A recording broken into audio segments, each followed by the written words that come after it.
let's, first of all, this is Arin Wright. She goes by Gilly, as we've learned. And why don't you just start us off with just what it's been like since you've arrived in Louisville, and then we'll open it up for questions. It's been awesome. It's good to be home. I honestly was a little bit nervous because I've been in Chicago for 9 years, so I didn't know what it would be like coming home. But everyone's been so welcoming as far as players and this organization. It has absolutely exceeded my expectations of what I thought it would be. I knew they had built something great here from all the rumors throughout the league. But when I actually stepped foot on the soil here and the training grounds, I was blown away at just what's available to us as professional athletes. I've experienced quite a bit in this league, as you can imagine. And there is not much that comes close to what they have built here. So I'm very excited, and I'm sure there's going to be more to come. Questions? I guess for those that don't know, what is your local connection? Yeah, so I actually grew up in Gary County, Lancaster area. And then I ended up going, my parents bought a house in Wilmore so that I could attend West Jessamine High School. And then I ended up going to the University of Kentucky, and I left the university and got drafted to Chicago, and I've been in Chicago ever since until now. I'm back home. Can you walk us through the process of moving from Chicago to here, how you kind of knew you were ready for a change and what that conversation was like? Yeah, it was hard because Chicago has now kind of become my home away from home. And I met my husband there. I bought a house there, had my first child there. So there's a lot of emotion that was in that city for me.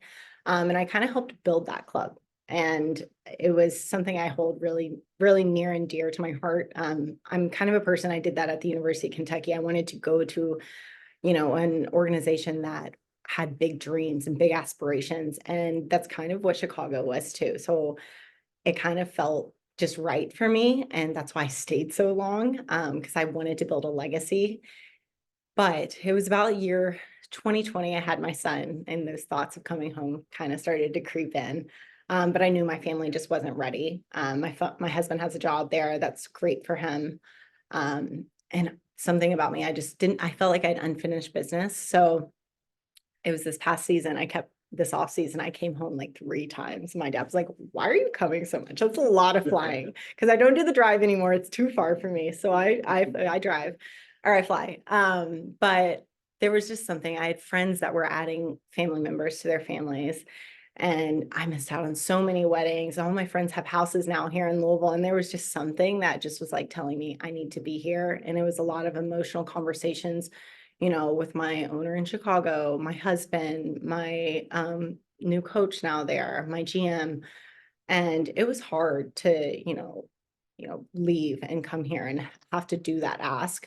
But they were so great to me, and they understood that it was family that meant the most to me. And it's time for me to get back to the community that kind of built me. And I knew it was now or never. And so, yeah, I just felt it. It's like when you get that feeling inside of you, and it's like, you just know that's where you need to be. That's what actually happened. There wasn't like one specific moment. So. Well, you mentioned that in your career that you wanted to help build things and take something to the next level. Racing's been building for a couple of years and wants to take that next step to the spot that well, with playoffs and that success. Does that timing feel kind of right then? Oh, yeah. Were finding each other at the right time? Yeah. And Racing's this team, every time we play them, Chicago plays them, I'm like, dang, I really like the style of their play. I like the girls. I've told someone already, like, this team has a bunch of players that are very good and don't get the recognition that they deserve. And just the way they work and hustle and grind and dig things out, they might not play pretty sometimes, but they're going to work harder than every single person on the field. And that's the type of team I want to be a part of.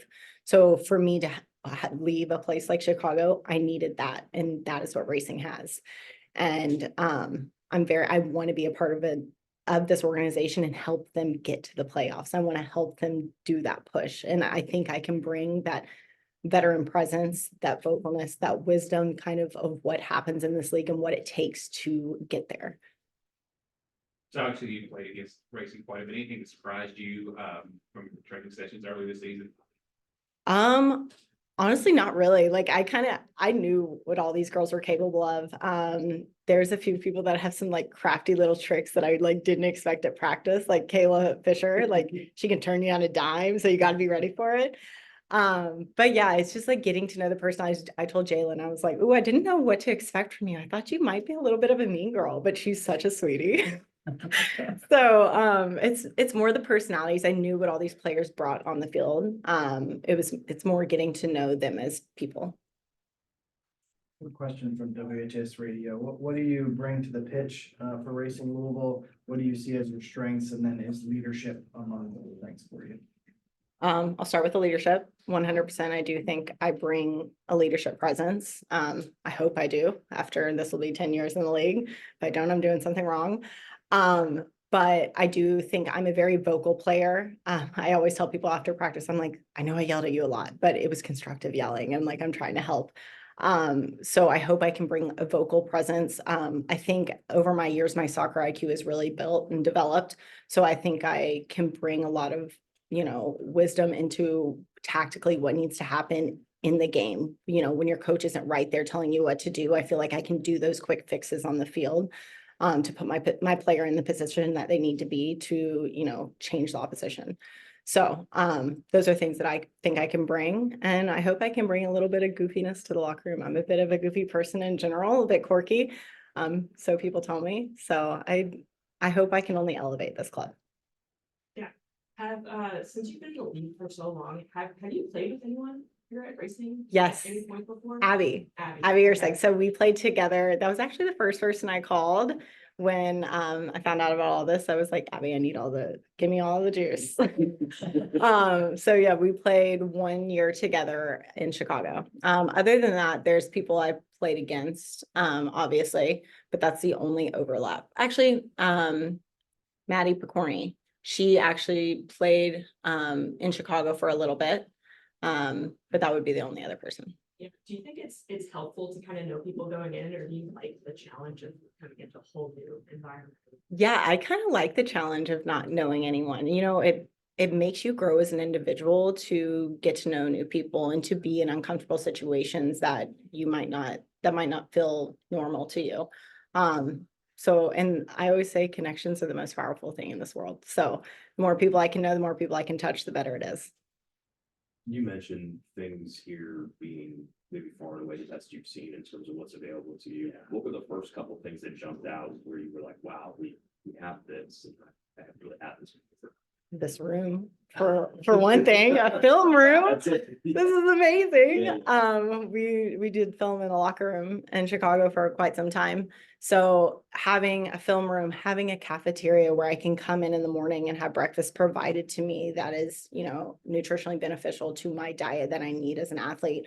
And then just having everything right here at my disposal. So I walk in, I literally 2-minute drive to training, get here, breakfast, film right here, practice, lunch, gym, everything is in one spot. And you don't know what that does for an athlete, because I think the hardest thing that athletes struggle with is being able to mentally shut off at the end of the day and have that balance of being an athlete, but also being a person, because sometimes you get caught up in that bad pass at practice, or, being called out in film, or whatever it is, the loss, and you can't separate yourself. And that's what athletes really struggle with. And I think having all of that here, and then having that extra time in your day to really just like shut down, because everything is so close, is so nice. And just like, there's the resources, there's people in every position. Like we have tons of media people, we have tons of front office staff, like a person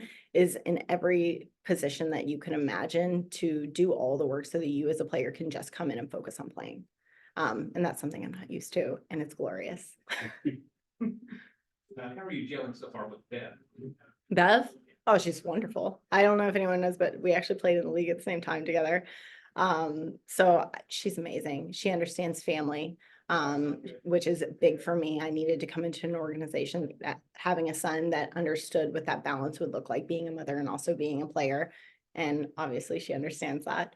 Her awareness and her soccer IQ is phenomenal. I don't think I even realized when I was playing against her as a player how good she is. Like her soccer brain is just amazing. The way she connects with the players is unmatched. I don't think I've had a locker room that is so just like in sync and together, and the culture is so just great. And that's a testament to her. She created that, and the players as well. So I'm excited. I've only had a week with her. I can't wait to have a year with her. Are you looking forward to your trip to Columbia? Yes, I've never been. They told me and I was like, wait, I'm going to Columbia. So I'm very excited. It's always fun to play internationally. So I'm excited to see what we're gonna do. I have no idea what the schedule is. You might know more than me. Is it particularly challenging maybe going up against a team or players that you really don't know anything about, or is that just something you embrace as a challenge? Yeah, I mean, you just have to, as an athlete, you just have to embrace every new thing just in stride. It is fun to play internationally because they do play a little bit different than the NWSL. The NWSL is very unique in the sense of we are very fast. We are a very strong league, and internationals usually come and they're like, whoa, what is happening? And so it takes them a minute to adjust. But then they do. But that is same vice versa. When we go to an international place to play, we have to adjust our style, or people start pinging the ball around us and we're like running with chickens with their heads cut off. So it is an adjustment, but it's a fun adjustment because it is nice to learn skills from people that play the game a little bit differently than you, because it makes you a more well-rounded player. You're someone who's seen soccer in Kentucky at every level, high school, college, and now professional. I was wondering if you could take us back to even finding out that Louisville was getting a team here in the NWSL. I cried. Yes, I cried when I found out, I think it was 2020, I believe. Am I correct? And I was actually about to give birth to my child, and I was very emotional. As you can imagine, my hormones were through the roof. So maybe that is why I cried. But I remember thinking at that moment, I really wanted to come back. And I did at that point ask my owner at the time to come back. It didn't end up working. But I was just so thrilled for this state, because I think the state, I feel like people always underrate it, which I feel like me as a person, that's why I feel like that as a player. Like I always feel that underrated. I want to prove myself a little bit more. But this state rallies behind whatever it is that they have, whatever sports team it is. Like these fans show up and they're going to be your biggest supporters, and they truly invest in you. And so I knew when Kentucky was getting a team that they were going to give it all the bells and whistles and they were going to do it right. So I remember our teammates being like, wait, Kentucky's getting a team. I go, hold up. Just give them a chance, because they're going to be great. And every player that's come here from another club is like, I didn't know what I was getting into, but this is the best thing that's happened to me. So I think that is a testament to Kentucky and what they've created here. When you were a high school player way back at West Jessamine, I'm sorry. West Jessamine, yeah. Not East Jessamine. You would have told that teenager then, hey, you're gonna play top tier pro soccer in this state one day. I wouldn't have believed you. I'd been like, no way. I remember even when I was playing at the University of Kentucky as a freshman, sophomore, there wasn't even a professional team in this country. So I thought I was going to have to go overseas to play professional soccer. And I think it was my junior year, it was the first year of the NWSL. And I was like, wait, I can play soccer here. And so for you to say that I could actually not even have to drive 40 miles from my home to play professional soccer is a dream come true. And I feel like it's just so amazing that all the young girls growing up in this state have the opportunity right in their backyard to live out their dreams. Is this the happiest a Wildcat has ever been to come to Louisville? Yeah, yeah. Yeah, some of my friends at home, they were like, yeah, I know you're in Louisville country, but don't forget your favorite color is blue. And I'm like, is it? I think purple, right? Blue and red make purple, right? You So. get back there for some games? Yeah, oh yeah, I'll definitely go back. And basketball. And honestly, I'll probably hit some Louisville games. A lot of my friends that are from Wilmore area live here and they love Louisville football. So you might find me at some football tailgates. I don't know. So. Can you talk about the benefits and challenges of being a veteran and coming to a new team? Yeah. I guess I'll start with the challenges, because those are always fun to start with. I think the challenges are seeing how you're going to work in with this group, because there's usually always leadership already established. So you have to kind of understand this group and not bring your past into here, because this is a culture that's already been set. and you have to figure out how to weave your presence into what's already been woven here.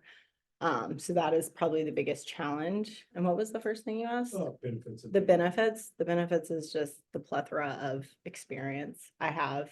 And this team is a young team, but the thing is they are so willing to learn. And I love that about these young ones already. They just like absorb everything. They're like, keep talking to me. Whatever you say, like I will do it and I will try it my best. So I love that's actually something I didn't think I would love as I got older playing, like teaching the game.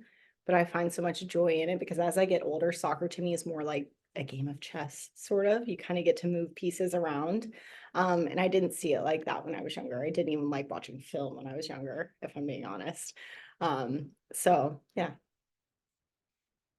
Last one for me, Abby and Carson are two who have a lot of experience, and the back line in general seems to have a good deal of experience. How much of a benefit is that for you guys in terms of the way you want to communicate and be on the same page? It's like you were out at practice today. Me and Carson were just talking about this. We played together today training.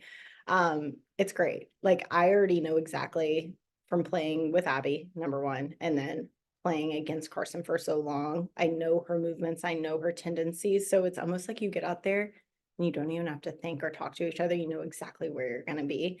So being able to just slide into a back line with people that you already know is amazing. And it's just so seamless. And it just makes there's no growing pains really, which is a very good thing. Those back at the station, could you just close us out by saying and spelling your name for us? Yep, my name's Arin Wright, ArinWright. We have a question from WHS Radio. Is racing a playoff or championship contender this season? 100%. Is that even a question? Come on, give me something harder. Anything else for Aaron? All right,